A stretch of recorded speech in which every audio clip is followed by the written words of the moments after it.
Like, do I want to go to Abu Dhabi now? Do I want to fly on Emirates? Like, that is an example of like connecting the dots between, going to a conference from a professional perspective and now seeing how does that play out in commerce, culture, and live events. So here we are, and go Knicks.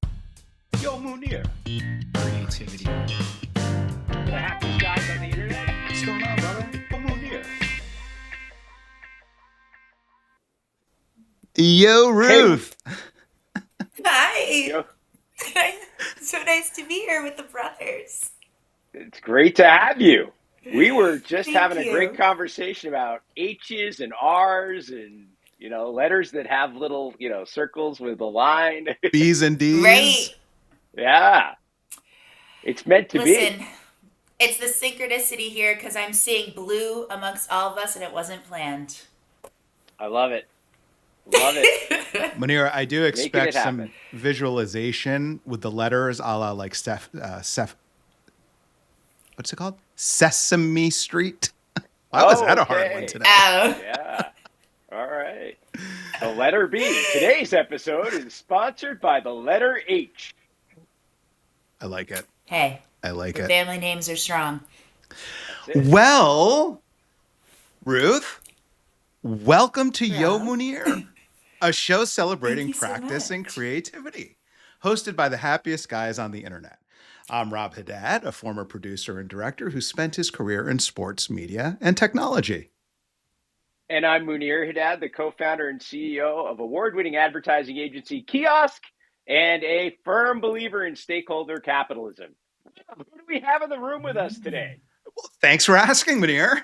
On today's show, we're welcoming a very special guest, Ruth Hubbard. Thanks for having me. This We're is going to such a insert treat. applause. Yeah, insert applause. Exactly. Okay. Ruth is a product and partnership leader at Fiserv who's helping turn transaction data into market intelligence, working on data products and partnerships powered by billions of commerce transactions. She is a fellow of the Economic Club of New York and was selected as a principal for the 2026 Semafor World Economic Summit, a curated global gathering of leaders across finance, policy, and technology. She also hosts the New York Public Library Trailblazer series, where she interviews founders, authors, and leaders across business, culture, and emerging ideas.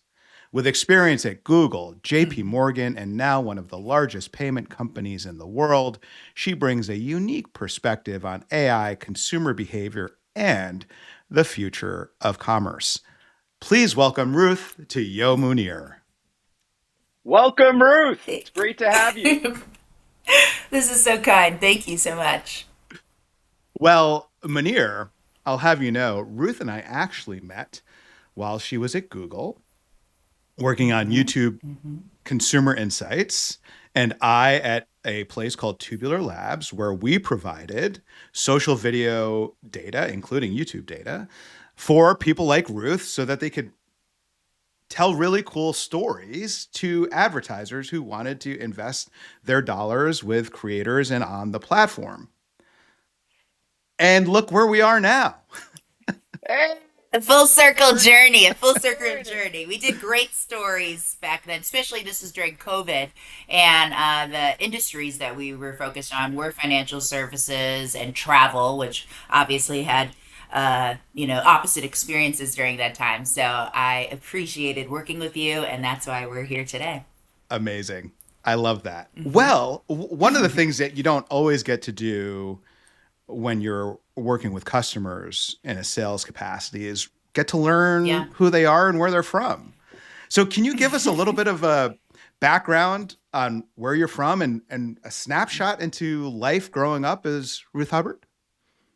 Absolutely, absolutely. Thank you. So I'm from Stamford, Connecticut, which is an hour outside New York City. My time growing up with my parents was always interesting because they made sure that we tried to go to a new location every year. They tried to make sure that, particularly just growing up in Stamford, which is a relatively diverse city, but the experiences that you have within it are, you need to be very intentional about how you do so. I went to the same prep school for 14 years. So every experience outside of that was intentional about making sure that you met people from all different parts of life. I did a summer program every year on a different college campus or some type of extracurricular activity. And then I also grew up on Martha's Vineyard in the summers, which was a connection to you there. So I'm so glad to know that you're in West Pisbury.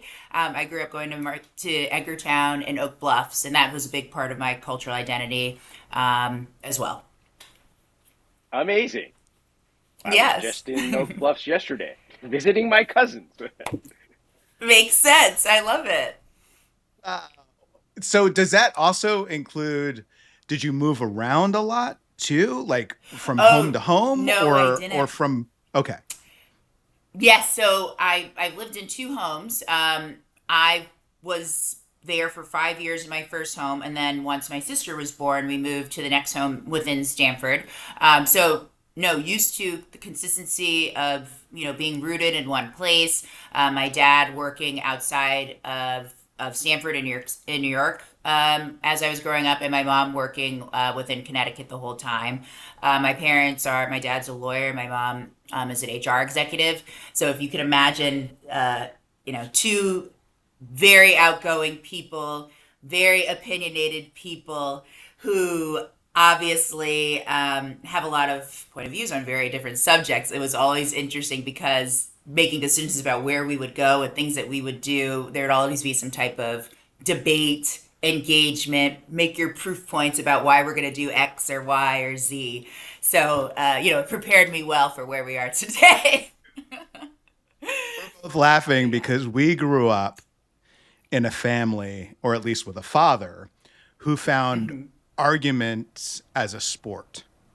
And he would say, it's not an argument, it's a discussion. A I, discussion. it's not an argument, it's a discussion. And, So, Oh is that a man. little bit of your environment? I mean, everything. You had to make sure your voice was heard. These were, not shrinking. No one in my family is a shrinking wallflower. So, in order to be heard, you needed to come to the table with whatever it is that you wanted to get across. Because again, loud voices, unafraid to speak up, and still like respectful in the context of whatever it is that you're trying to get across. But if you took too long to make your point, if you waited too long for somebody else to make a decision on where we're going to go eat, well then whoever had the idea and the proof point about why was the good place to go or the recommendation for the next place to visit, typically the first person who moves ultimately gets to have that advantage in where we end up going. yeah, so you got to So, learn how to think on your yeah. feet quickly. You got to learn how to express yourself. You got to have arguments and proof Yes. points behind it. Especially because my parents are boomers. So the idea of how you influence somebody, right, based on hearsay versus actual facts versus other people's opinions that they respect was another part of navigating, I would say, influencing at a young age. Amazing. So, So, you had to fun collect your data times. points Yeah. early on. It was good training because here I am now talking about data in the context of how we spend money every day. Yeah. So, um, I'm grateful for that foundation, at least. This is a big aha moment for me. I will say that. Yeah. But yeah. From a creative standpoint, Munir and I talk Hmm. about the experience of our father handwriting us letters with essentially animations or what would now be emojis in the letters, replacing words, because he was Oh, living in yeah. Beirut while we were growing up nearby in Westchester. And so I'm wondering, was there a formative creative experience that you had growing up, or were the things that you did as a family that you remember fondly from a creative standpoint? Well, first of all, I love that story in the context of, identity and heritage as well, being kind of passed on through your dad. I think it wasn't about creative writing in as much it was exposure and conversations and discussions.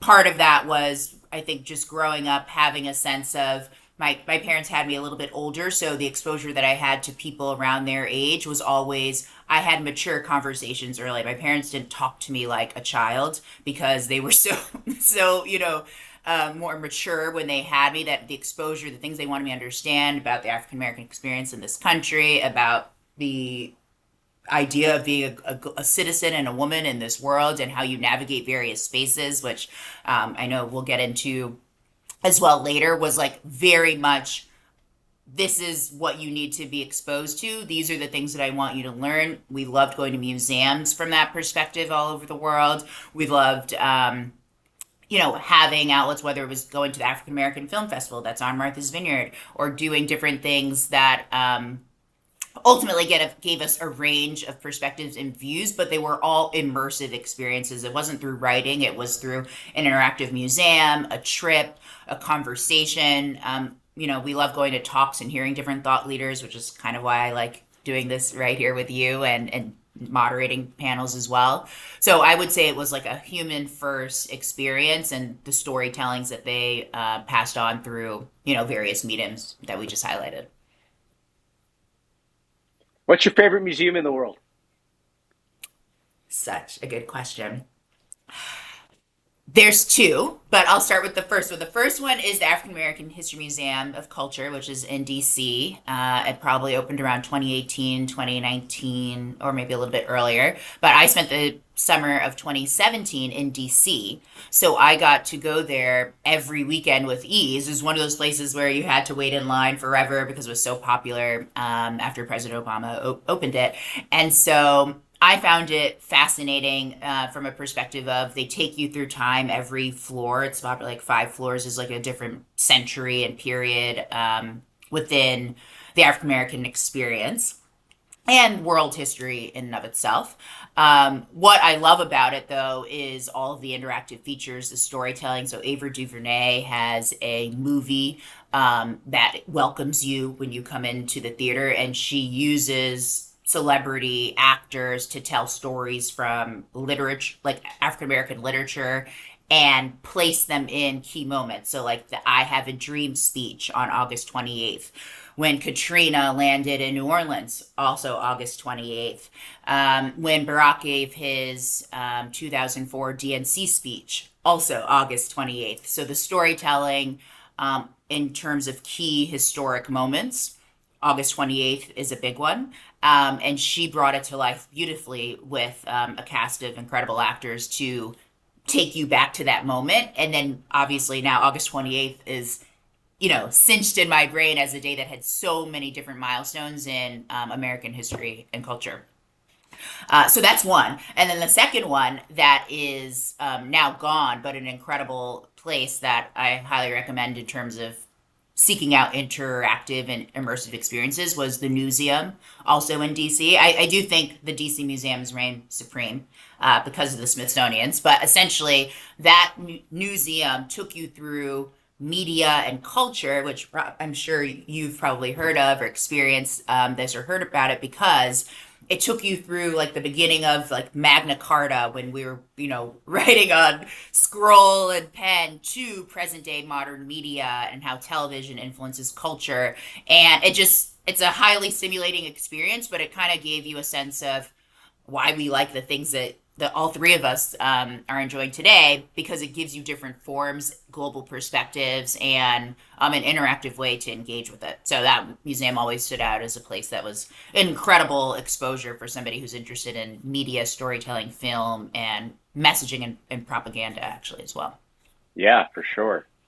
Thank you. Yeah. That's on my list now. It's like I always look I'm glad. Make a DC trip, Yeah. you know?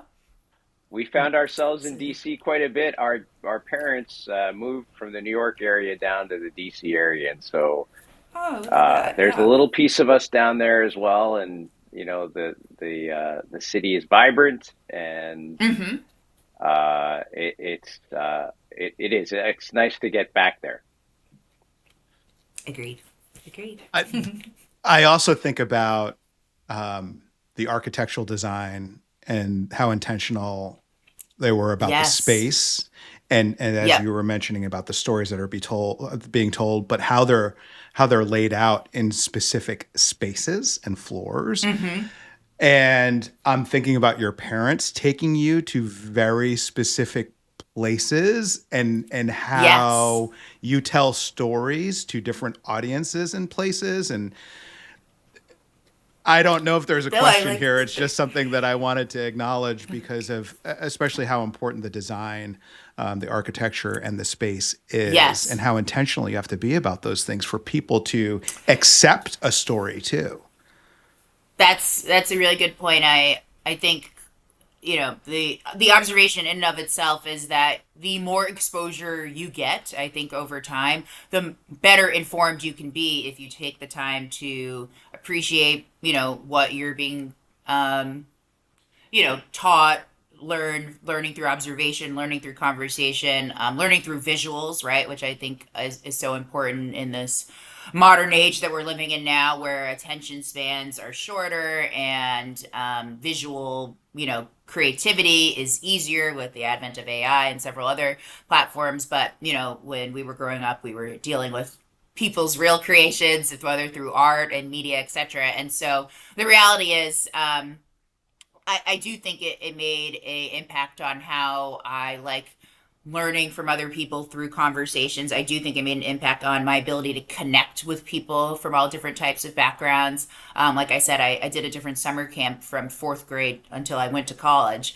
And so I was on a different college campus very early. So even when I went to school, right, I had no fear about going to college. I'd been sleeping away for, 10 years before I left. I had been exposed to kids from all walks of life very early on. There was no question about how I was going to engage with people. And also, the other key ability for you to connect with people is being comfortable with asking questions and like opening yourself up to that same type of energy in return. And I think curiosity is probably, the throughput of all of this. If you are curious and you connect with people and you try, from a personal, professional, or any other way you can connect, there's many layers to each person that you can unpack, and that's kind of what I did, or that's what I do, and that's how I grew up, and that's connected to this point of where we are now. I think the in-person piece is really interesting too, because that Hmm. connects us to your experience participating in Model UN. And I do Yeah, just want to preface it's that good. by Yes. saying you are talking to a couple of high school activity junkies. Love it. Munir Love was it. yearbook editor. He was president of the school. He did countless other things, of course, too. I Yeah. was the sports editor of the newspaper. That's something that is printed stories on paper for those who don't know what a newspaper is. Forget, Um, right? but Munir, I think maybe you were in GO or Model UN as Yeah, well. we But we did Model Congress. We didn't have Model UN, but it's Mm, similar, same concept. yeah. can you talk No, about and that experience? Yeah. no, absolutely. And so, well, two things you said: yearbook editor. I was also the yearbook editor, so I love the storytelling and capturing memories, which I'm Yeah, known for being the historian, and that's important to me. So I'll tie that into this UN point. So UN, I started doing. I guess I have to preface. I graduated high school in 2008, and the world changed dramatically then, right? Not just with our president becoming Barack, but like media, television, the first large presidential campaign that used media and social media as well. And so when I was starting Model UN, that was a few years before my graduation, but think about the throughput of what we were talking about from like a political level within America, thinking about kind of like globalization as key themes where America is not the center of the universe, even though we tend to operate that way. Like the mindset you were getting disabused of and exposure to other people became easier and easier with the advent of digital technology. So I did Model UN at a few schools during high school. So I visited Harvard and Penn throughout high school and had different focus areas. I remember representing Azerbaijan one year, which was like the first time I learned that country's, how to spell it as well, but also just thinking about, again, the perspective of a country that you're not, you know, familiar with. It's not part of like our allied group and other things, but it gave me exposure to what it would be like in terms of having discussions with peers about issues that are outside of yourself. And I think that was a key insight, because when you go to college, you're going to deal with people who have issues outside of yourselves. There are topics other than American politics at the time, although it was, a major event, that you started thinking about whether it was a social issue, a cultural issue, an economic issue, a positioning, that ultimately made you start thinking about how you can be of the world outside of the world that you just operate in. And so part of the reason why I chose to go to Penn a few years later, it was because of some of these experiences I had on that campus. I felt that I was learning from people, and these were some of the college students who were, leading the high schoolers. That everybody had a different niche, but was super comfortable there. I knew there were people from all walks of life in my high school that went to Penn and were very different type of people. You had like the athlete, the nerd, the political junkie, but they each had their own lane. And I think that was important to me, because you want to be able to connect with different types of people in all areas, but still have access to them, because proximity obviously in college is the best part of, your experience. So yeah, that was kind of the Model UN journey. It actually connects to Semafor in the context of what I did just last month. So Semafor World Economy. Semafor is a global media platform, also newspapers to remind people that they exist, but they also have a large media presence, and they have several conferences across the country. So in New York, where I'm based now, but also in DC. And so during the IMF and World Bank Week, April 14th through the 21st, they had a series of conferences about the global economy and what does that mean across AI, culture, finance, politics, and beyond. And so it was a really unique space, because you had a mix of public and private professional, or like working in those industries, working as dignitaries, government officials, CEOs of, Anthropic, Citadel, Yahoo, all coming together and having this like fascinating convening about the state of things and where we're going to go from here, in the backdrop of, the American political regime that we're in right now. So here it is, coming full circle again. Yeah. I think the guy who leads like education in Azerbaijan was just at a conference called ASU GSP, which is, they call it like the Davos of higher education, and it's Arizona State Okay. University and Global Silicon Valley, and it's in Oh, San wow. Diego every year. But there was a gentleman who was talking about how they've made great investments in education. The other guy on stage was a Korean former head of education. I mean, fascinating to think about how, different countries start to value different things Hmm. and invest in different areas. It must have been fascinating to learn about, a country that you didn't know about, try to It's true. take on that role then with a group of other people. And then you have to also tell yourself stories about, okay, I've got to be this person and decide what's good for. Go ahead. You were going to say something. Yeah. Go. Oh, no, no, yeah. So that is totally true, and a good example of that from Semafor. I heard the head of economic development for Dubai speak last month, and one of a few key things I learned there, from a perspective of where we are today in the world, like the U.S. is one of the biggest investors in Abu Dhabi and Dubai. Foreign direct investment in general are like themes that we're talking about in the context of politics, but then like let's also connect the dots to sports. So we just witnessed the Knicks incredible win, right? And now they're going to the finals. The first thing I noticed on all of the Knicks jerseys is experience Abu Dhabi on their jerseys, on their warm up gear, on their jerseys, on their home game stuff and away. And so you think about the influence of investment from different countries, and the experience of tourism being kind of promoted in the context of a game that the whole world is watching, right? This is Yeah. when everybody loves New York, right? And that is something that stands out to me in the context of where we are today. If you're trying to connect to people, what is some of the easiest ways to do so? Live events. Sports, even better because it's a unifying topic, right? People from all walks of life, different political beliefs, so on and so forth, can unite behind Jalen Brunson.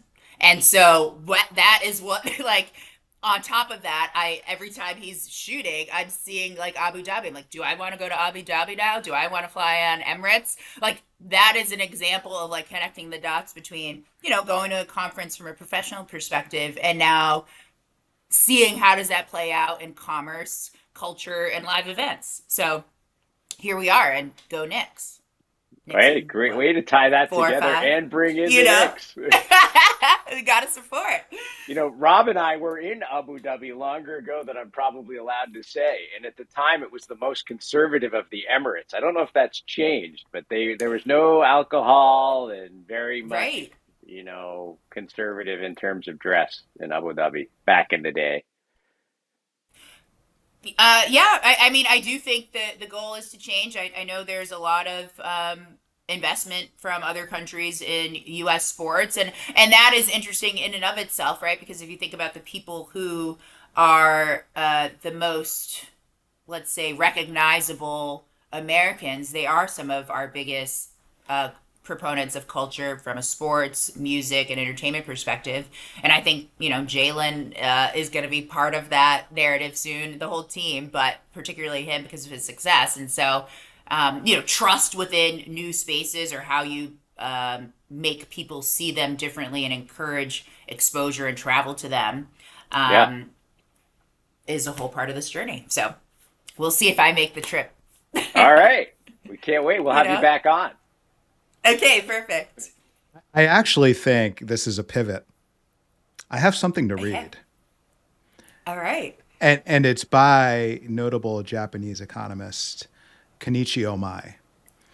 And his book, The Evolving Global Economy, was assigned to us to read in my international sport policy class by one of my favorite professors, Janine DeLay, at the University of Michigan. And it was published in 1995. And so this book would have been published about the same time. So I didn't realize, Yeah. at that time I just took the book and read it, right? I didn't think about Sure. when it was published, but it would have been published about the same time it was assigned to us. But he has a quote that goes like this: "It is hard to let go of old beliefs. They are familiar. We are comfortable with them and have spent years building systems and developing habits that depend on them. Like a man who has worn eyeglasses so long that he forgets he has them on. We forget that the world looks to us the way it does because we have become used to seeing it that way through a particular set of lenses. Today, however, we need new lenses and we need to throw the old ones away." Wow, it's the new lenses and taking glasses off for the first time. I think that stood out for me in that quote. Which thank you for bringing that up. I think with where we are today after going through COVID together, right, and the idea that we were all put into our own different boxes, tried to stay safe, tried to keep other loved ones safe, and now this idea of coming out of the shells of basically our old ways means that I see people trying to connect and live events growing and growing every week. There's a new conference, there's a new opportunity to connect with people. You just have to be proactive about doing that. And I do think there's a disconnect there around this idea of being comfortable putting yourself out there because so many people are used to being sitting with their old lenses, sitting in their home in comfort because you didn't have to go anywhere to learn and do things. You had access to, various forms of media. But how I feel about where I am in New York and the opportunities and the things that I see people gravitate towards the most are any chance to connect at a happy hour, in a corporate sponsored event after work, in a conference, whether it's from cons, which is happening in a few weeks, to conferences about the World Cup, which is also happening in a few weeks. Like the idea of people from all walks of life, sports, finance, fashion, etc., that explosion and connectivity and seeing that there's so many partnerships that can be created from that when you think about how you kind of take those lenses off and apply them to ways that connect to everybody. Is a reflection of where we are today, and also the reality of what we went through together with the advent of COVID behind us. So I think that's Yeah. really interesting. And again, your ability to take those data points and thread them together into a story Yeah. is right here, right now. I mean, that's what we need. No, thank you. And the work that I do at Fiserv with data, I think is so fascinating. One of the things that we are thinking about all the time, right, is from a marketing perspective in the worlds that Rob and I came from, is the journey from considering a product, discovering a product, the intention behind purchasing it, and then did you make the decision or not to purchase it? That is kind of the marketing and advertising funnel of life and the pyramid that we go through. But at the end of the day, you need data to prove the return on your ad spend. There's nothing better than transaction data to tell you, hey, was this purchase decision made? Does this card spend at this type of thing?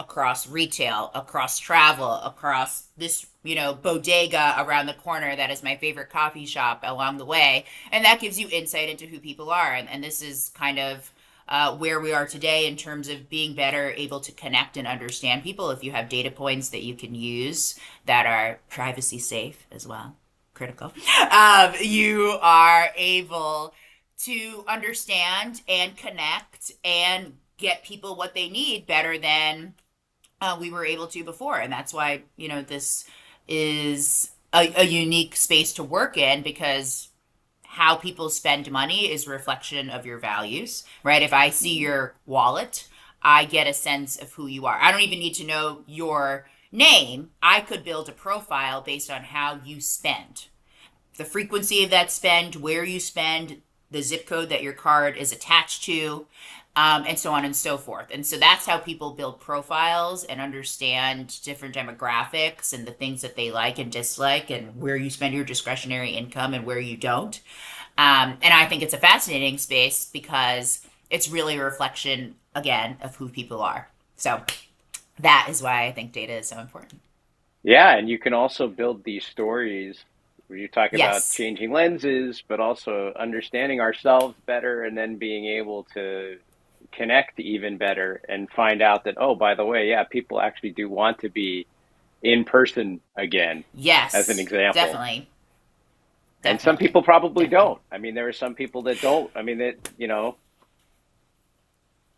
Right. And I mean, everybody's entitled to do what they want, but you do see the societal impacts, right? And I'm sure you guys have heard about this as well, around like the loneliness epidemic and the idea that people who have not had in-person interactions have mental health related issues because you are closed off, and just a smile from a stranger on the street could obviously change somebody's day. But the idea of being engaged and having your mind stimulated and somebody to talk back to makes a huge difference. And so not everybody is an extrovert, we clearly are here, but the idea of still thriving in different environments, whether you're an introvert, an ambivert, or whatever, is what you need to find. And you still need human connection, whether you're going to a conference or you're having a one-on-one, dinner.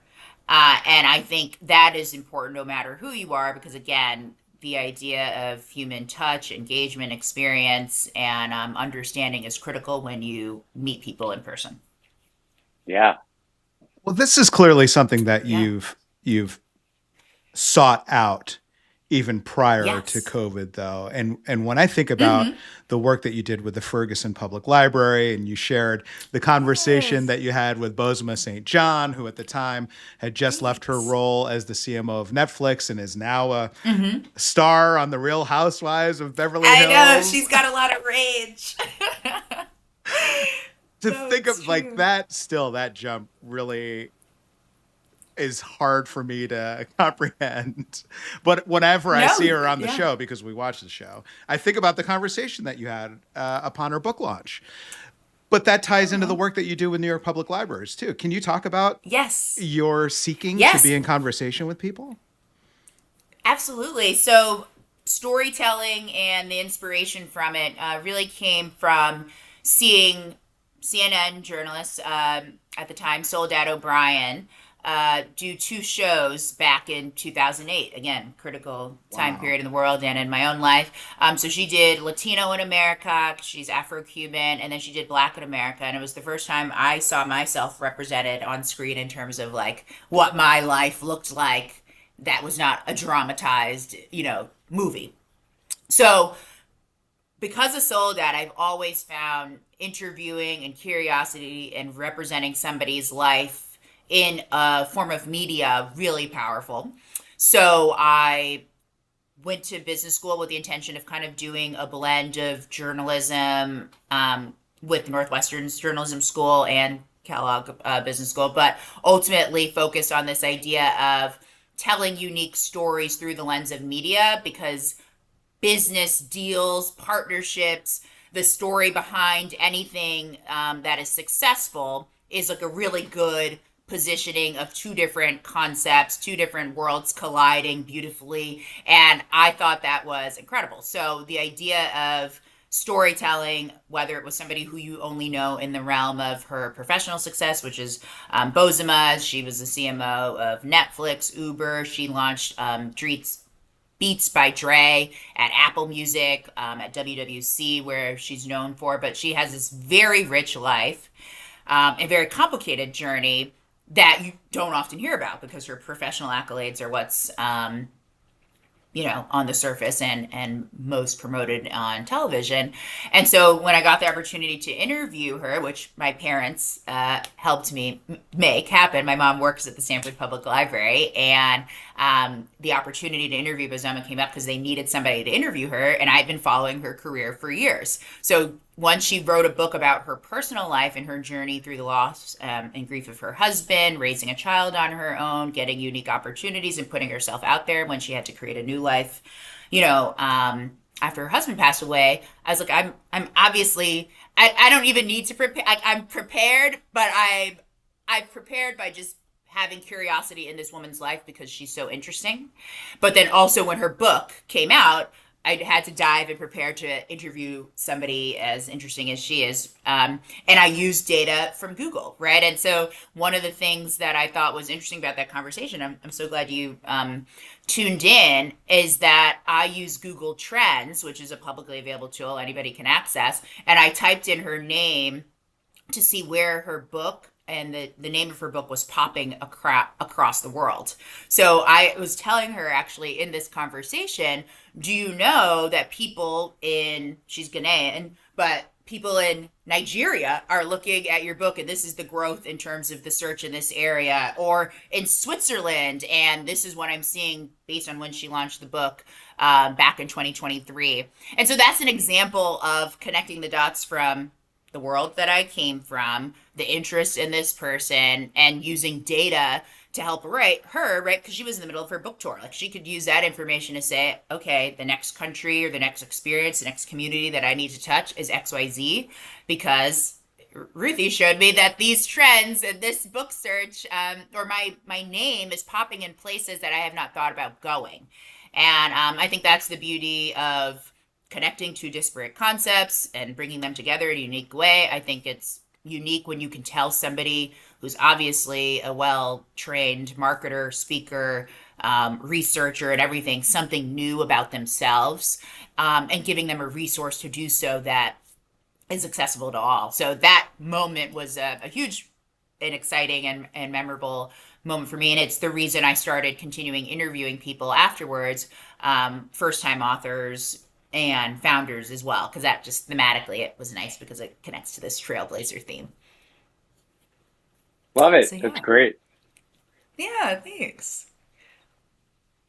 That's the journey. That is, I know, I love that story. I'm glad that you shared it with us today. And I guess if you could share and impart some wisdom on our Sure. audience in regards to the three things that are important for creativity or Hmm. storytelling, however you've been sharing us, maybe summarize where we are, but Sure. that'd be great.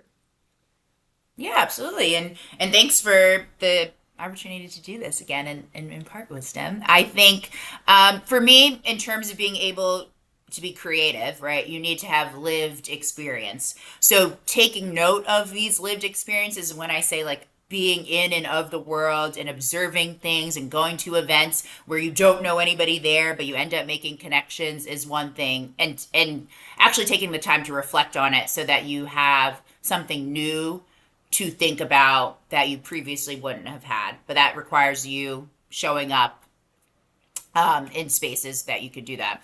And I think the second thing that has helped me in the past year as I've been thinking about storytelling around commerce, culture, community, and how does that connect to my own goals, is this idea of looking for all of the partnerships that exist between things that you would be surprised of. So I gave you that example with like the Knicks and Abu Dhabi on their jersey, but there's so much more to that. When I go to conferences now, like one of the things I think about in terms of why people are there that are surprising is how many things can be created now that media and culture can connect the dots in a way that, the brand ambassador that you don't know will not be able to move the needle from. And that's where, creating two different types of data points and putting them together with a story is a way to do that. And I do that based on observing different partnerships that exist in the marketplace already or ones that you think should be created. And then the last point in terms of storytelling that I think is really important is the idea of creating a insight that is rooted in like a first party experience like yourself, your own, and then something outside of yourself that can be vetted from a third party perspective, right? Which comes back to how we started working together, Rob. It's like you use first party data because it's your quote unquote lived experience. It's what you own. It's the things that you have, but you can't verify yourself. And so having some fresh perspective from a third party and bringing that in, that's why going to a conference, relying on different resources that are outside yourself, that you're bringing proof points to demonstrate that, hey, it's not just the insights that I have, but I'm also seeing this trend in the market that connects to it or refutes it, which is still good storytelling, as long as you have a data point that backs it up. So I think having that first and third party perspective helps with being credentialized and having credibility. I think having lived experience is critical and being observant enough to share that, and then connecting dots from disparate kind of groups when they partner together just makes something that much more interesting and that much more powerful when you bring whatever that story or creative partnership to life. So yeah. Well done. Take a bow. Thanks. You guys are so I'm great. laughing and smiling because Aw. you're exemplifying what you are also sharing. You're actually Yeah. going through the 3 points and then you're summarizing at the end and delivering. It's like this is You gotta happening in real practice what you time. preach, It's like this is watching a rapper in a cipher. You know what I mean? It's called media you know. training, Rob. I think it's more than that. But it is absolutely a Thanks. practice for sure. And you are clearly someone who has spent many hours and days and months and years of your life practicing. And thank you. Wow. I appreciate that. Thank you. Yeah, My for dad will sure. be proud because he has come and listened to my interviews and has given me feedback that is the contrary, So it's always a father's love will say, "Oh, you gesticulate too much, by the way. Put your hands down," which I just thought about as I reacted to you guys. So that's something that I have to take away. There's always a balance, there's always another perspective, and the generational divide is real, you know? On camera, your hands are what I mean. That's part of the thing. You have to.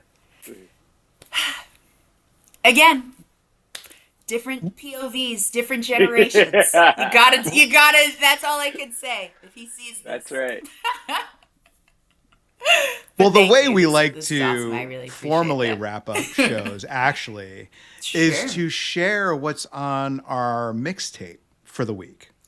Yes. And this week's Okay. theme are songs about business or that remind us of business or maybe have business in the title. Or Mm-hmm.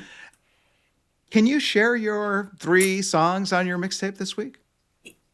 Yes, yes, thank you. And so I'm gonna go with some partnerships and business related references that you have to kind of dig deep. This is where you need your genius lyrics out to unpack it. So the first one is Flawless, Beyonce.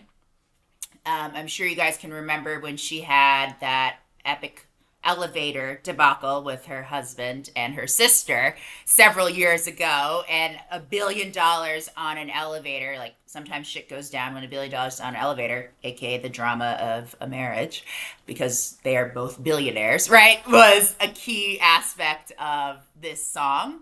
And what I like about it is that the song is called Flawless, right? So she is still flawless in all of the ways that she is excellent. And as a marketing mastermind and as a business mastermind, Beyonce is bar none in terms of the consummate professional that way. But making fun of a situation that ultimately was dramatic and turning it into an aspect of a cultural zeitgeist song that changed everything was incredible. So I like that from a business perspective because it just speaks to her marketing mastermind. Another song that I am starting to really like right now is, of course, Drake's new album just came out, Iceman. The song that I find unique, again, you need your genius lyrics and probably some guy's video telling you all the different kind of connections between it. It's called Janice, STFU. Shut the up.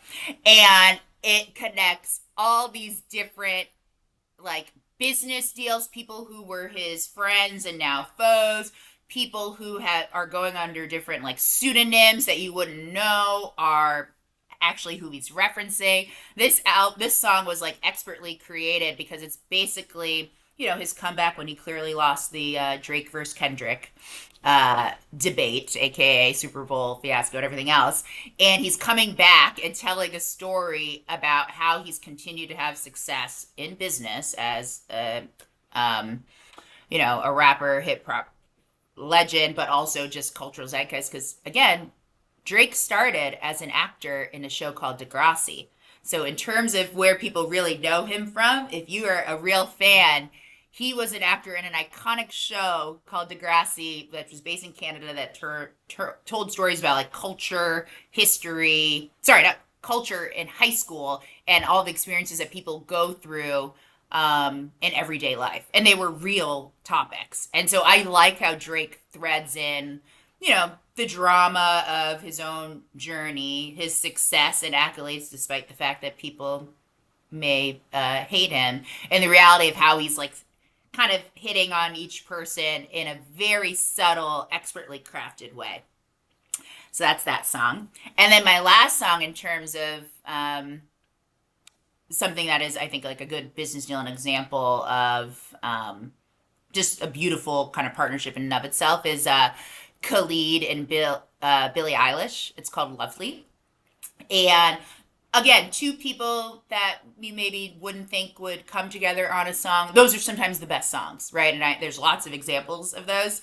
But the tone of that song is like a really good one that I use in the morning in like a meditative kind of state. And I highly encourage that when you're in the shower reflecting on your day and you need some type of motivation, having a lovely tune like the song Lovely is a great way to start it off. So I gave you a bit of range, but those Fantastic. are three that Thank I you. like.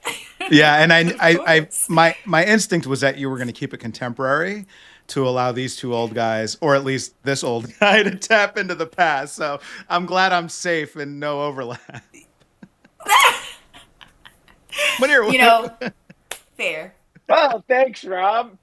I'm going to be on brand and go with something from 1972. Okay, let's hear it. Work to Do by the Isley Brothers, which is a great song about getting to Mm, work. You got work to do, got a job to do to support your family. On yep. the well, on Munir, the because it's also on my list, I would also like to interject The first lyric is, "I'm taking care of business, woman, can't you see? I got to make it for you and I got to make it for Ooh. me." That is just an iconic opening to a wonderful song. Good choice. Continue. Thank you. I appreciate that. So there's your overlap. Golden by Jill Scott, because living your life Ooh, like it's classic. golden, and Yes. also lovely. And I feel like sometimes, when we're trying to be, we're we're optimists in this world. Yes. Uh, However, we're realists, and so we like to lead with optimism, but understand that there's a struggle. And living your life like it's golden. And Jill Scott's great, so that's on my list. And then the last one is because it was played a lot in my work, but also on the Uh-huh. optimism front, is "Good as Hell" by Lizzo. And so it Loving reminds the me of range business there. because people are like, "Yeah, let's go." And we would play it in Right. the office, and people would get hyped and ready to go and work together and get dressed and go. I Wow. never had to get my hair done, but I did check my nails. Love that. Well done. Well done with the lyrical fusion there.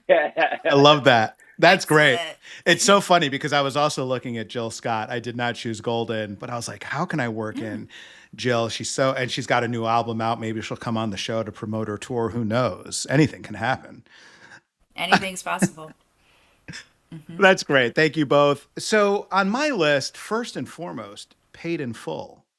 Eric B. and Rakim Ooh, is a banger, strong. and probably, by the way, Rakim, I'm pretty sure lives in Stamford. So I liked that So connection. many legends from that town. I Wow. liked that connection, and just one of my favorite all-time songs. So, but the reason I was looking up Dennis Edwards is because the beat for Paid in Full comes from Hmm. Dennis Edwards' solo album, Don't Look Any Further. And Don't Look Any Further is a wonderful track. I highly recommend it. Okay. Number two, Manic Monday by the Bangles, Okay. which, if we're leaning more towards work as opposed to business, the idea Sure. of your routine starting over again on Mondays. I chose this song because it was actually written by Prince. Okay. And I Speaking of Wow. thought, mashups, wow, that's pretty great. Overlaps. That's Yeah. pretty great. Hmm. So, and then finally, there's like dozens to choose from, and I wasn't sure how on the head I should be. But I'm going to choose Money by Pink Floyd, which is pretty Speaks for on the itself. nose. Right. It was either Yeah, that yeah, or yeah. Cream by Wu-Tang Clan. So, We have a lot of range, gentlemen. I love it. I yeah, think it's going to be a good one. this playlist is gonna be, multi generational, inspirational, always, and fun. So nailed it. there's our summary. Thank you, Ruth, for staying on brand. Of course. Amazing. Thank you. This has been really wonderful. We're really grateful for your Thank time today. you. What a pleasure. I really Great to appreciate it.